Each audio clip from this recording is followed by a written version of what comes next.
ఓం నమో వెంకటేశాయ. నేను మీ శ్రీనివాస్. భక్తి మార్గానికి స్వాగతం.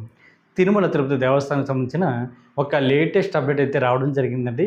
ఎవరైతే డిసెంబర్ నెలలో తిరుమల వెళ్ళి లేదా తిరుపతి వెళ్ళి శ్రీవారి భక్తులు కూడా సేవ చేసుకోవాలనుకుంటున్నారో మీ అందరికీ కూడా ఒక మంచి అవకాశం అండి. మనకి రేపు అంటే 5వ తారీఖున నవంబర్ నెల ఉదయం 11 గంటలకి శ్రీవారి సేవలు అయితే రిలీజ్ అవ్వడం జరుగుతుందండి. ఇందులో ప్రధానంగా మనకి 3 రకాల కేటగిరీలు ఉన్నాయి. ఒకటి శ్రీవారి సేవ. దీన్ని మనం జనరల్ సేవను కూడా పిలుస్తూ ఉంటామండి. ఇందులో వయసు మనకి 18 సంవత్సరాల నుండి 60 సంవత్సరాలు మాత్రమే ఉండాలి. ఇందులో మనకి ఆడవారు కానీ మగవారు కానీ ఇద్దరు కలిపి సేవ చేసుకోవడానికి అవకాశం ఉంటుంది. లేదనుకుంటే ఆడవారు సెపరేట్గా మగవారు సెపరేట్గా కూడా సేవ చేసుకోవడానికి అవకాశం ఉంటుందండి. ఇది మీరు సింగిల్గా వెళ్తే సింగిల్గాను, గ్రూప్గా వెళ్తే గ్రూప్గా కూడా ఈ సేవలు అయితే బుక్ చేసుకోవడానికి అవకాశం ఉంటుంది. గ్రూప్గా అంటే 10 మంది కానీ 15 మంది కానీ సభ్యులు కలిపి గ్రూప్గా శ్రీవారికి సేవ చేసుకోవడానికి అవకాశం ఉంటుందండి. మీరు తిరుమల కొండపైన ఎక్కడ రిపోర్ట్ చేయాలి అనేటువంటి విషయానికి వస్తే మనకి సేవా సదన్ 2 దగ్గర ఒకరోజు ముందుగా మీరు వెళ్ళి మధ్యాహ్నం 2 గంటల నుండి సాయంత్రం 4 గంటల లోపు వెళ్ళి మీరైతే రిపోర్ట్ చేయాలండి.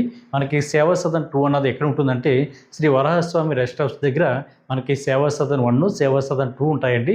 సేవా సదన్ 1 అంటే ఇది ఆడవారికి మనకి సెపరేట్గా ఉంటుందండి, అకామిడేషన్ ఇచ్చేటువంటి ప్లేసు.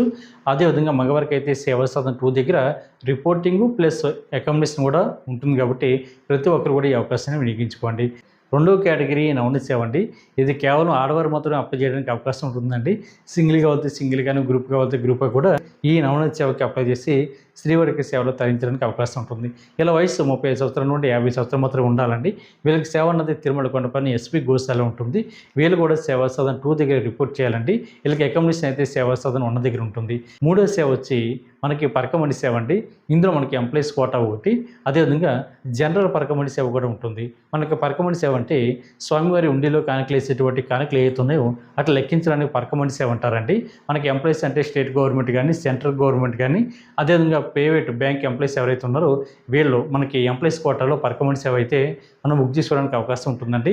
అదేవిధంగా జనరల్ పరకమణి సేవ అయితే 10th క్లాస్ పాస్ అవి 20 సంవత్సరాలు దాటిన వారు ప్రతి ఒక్కరు కూడా ఈ జనరల్ పరకమణి సేవలో కూడా బుక్ చేసుకుని శ్రీవారికి డిసెంబర్ నెల సంవత్సరం కోటల భాగంగా మీరు బుక్ చేసుకోవడానికి అవకాశం ఉంటుంది. మనకి శ్రీవారి సేవ అయితే 7 days వరకు ఉంటుందండి. అదేవిధంగా మీరు తిరుపతి కనుక ఆప్షన్ పెట్టుకుంటే తిరుపతిలో 3 రోజులు, తిరుమల కొండపైన 4 రోజులు కూడా సేవ చేసుకోవడానికి అవకాశం ఉంటుంది. మీరు తిరుపతిలో ఎక్కడ రిపోర్ట్ చేయాలంటే మనకి రైల్వే స్టేషన్ దగ్గర ఉన్న విష్ణునివాసంలో మీరు రిపోర్ట్ చేయాలండి తిరుపతి కనుక ఆప్షన్ పెట్టుకుంటే. కాబట్టి ప్రతి ఒక్కరు కూడా ఈ అవకాశాన్ని వినియోగించుకుని శ్రీవారికి సేవలు తరించారు. తిరుమల తిరుపతి దేవస్థానానికి సంబంధించిన